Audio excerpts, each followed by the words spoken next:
ඒ කාලෙට ඒ දේ කරන්න ඕනේ. නැත්නම් මිනිස්සුන්ගේ ට්‍රක් පනිනවා. එහෙම කතාවක් තියෙනව නේද? මොකද්ද මේ ට්‍රක් පනිනවා කියලා කියන්නේ? හිතලා බලන්න ළමා කාලය ගැන. ළමා කාලය කියලා කියන්නේ සෙල්ලම් කරන්න, දුවලා පැනලා නිදහසේ ඉන්න, වැරදි කර කර අලුත් දේවල් ඉගෙන ගන්න ඕනම කාලයක්. ඒත් හිතන්නකෝ ඒ කාලෙදිම පොඩි එකෙක්ගේ ඔළුවට පන්තියේ පළවෙනි වෙන්න ඕනේ කියලා බලක් පැටවුවොත් සෙල්ලම් කරන එක තහනම් කරලා පොත් ජොඩක හිර කෙරුවොත් ඒ ළමයා ලොකු වුණාම සමාජයට ගැලපෙන්න දන්නේ නැති, තමන්ගේ හැඟීම් පාලනය කරගන්න බැරි, නිතරම තරහින් ඉන්න කෙනෙක් වෙන්න පුළුවන්. එයාට එයාගේ ළමා කාලේ නැති වෙලා එයාගේ ට්‍රැක් එක එතනම පැනලා. යෝන් විය තරුණ කාලේ ගත්තොත් මේ තමයි ජීවිතේ හොඳම කාලේ කියලා කියන්නේ. ඒ ලෙවල් ඉවර වෙලා කැම්පස් යන, යාළුවෝ එක්ක රස්තිය අද ගහන, පොඩි පොඩි ජොබ් කරන, ආදරය කරන, වැරදි කරන, ඒ වැරදි වලින් පාඩම් ඉගෙන ගන්න කාලේ.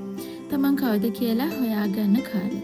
හැබැයි මේ කාලෙදී අනේ දැන්වත් රස්සාවක් කරලා බඳින්න ඕනි කියලා ගෙදරින් බල කරද්දි තමන්ගේ හේන අතෑරලා වගකීම් කරට ගත්තම මොකද වෙන්නේ? අවුරුදු 40 විතර අනේ මට මගේ තරුණ කාලේ නැතිනානේ කියලා පසුතැවෙන ජීවිතය ගැන කලකිරිච්ච කෙනෙක් බිහි වෙනවා. එයාලා ආයේ තරුණ වෙන්න දඟලනවා. එතනදී ට්‍රැක් පයින්නවා.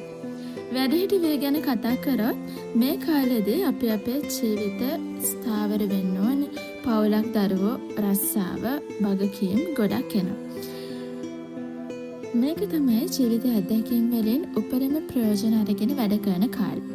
ඒත් සමහරව මේ වයසේදී තමන්ගේ වගකීම් ඔක්කොම අමතක කරලා ආයෙත් තරුණ කෙල්ලෙක් කොල්ලෙක් වගේ හැසිරෙන්න ගියොත් තමන්ගේ දරුවන්ගේ වයසේ අනිත් අයක තරඟට අඳින්න, එයාලා යන තැන් වලට යන්න පටන් ගත්තම සමාජය එයාලව කොන් කරනවා.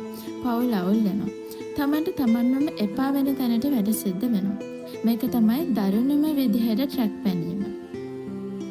විශ්‍රාම කාලය ගැන කතා කරොත් මුළු ජීවිත කාලෙම මහන්සි වෙලා දැන් දරුවත් ලොකු වෙලා විවේක සුවයෙන් තමන් ආස කරන දෙයක් කරගෙන මුඩුබරයක සැදරින් ඉන්න වෙන කාලය.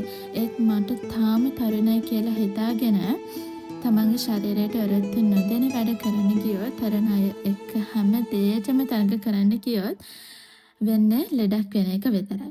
තමන්ගේ වයසේ අයගෙන් ඈත් වෙලා තනිකමක් දැනෙන්න පටන් ගන්නවා. එතකොට මොකද්ද මේකට විසඳුම?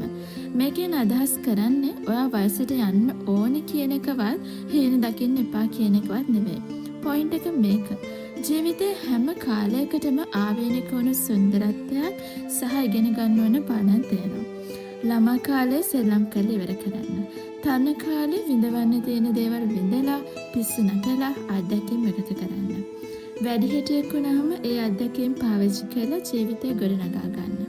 වයසට ගියාම ඒ තැනට ගෞරව කරලා අනිත් අයට මඟ පෙන්වමින් සතුටින් ඉන්න.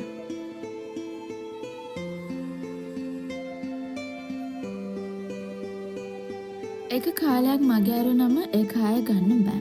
ඒ හිඩස පුරවන්න පස්සේ කාලෙක දඟලන්න ගියාම තමයි අපි හැමෝටම මේ ට්‍රැක් පනින තැනට එන්නේ. ඔයා ඉන්න ඔයාගේ වයසට ගැලපෙන ට්‍රැක් එකේද කියලා හොඳට බලන්න. පොඩ්ඩක් හිතන්න, ජීවිතේ හරිම සරලයි. ඒ කාලෙට ගැලපෙන දේ කරලා සතුටින් ජීවත් වෙන්න. ඒක තමයි නියම බැලන්ස් එක.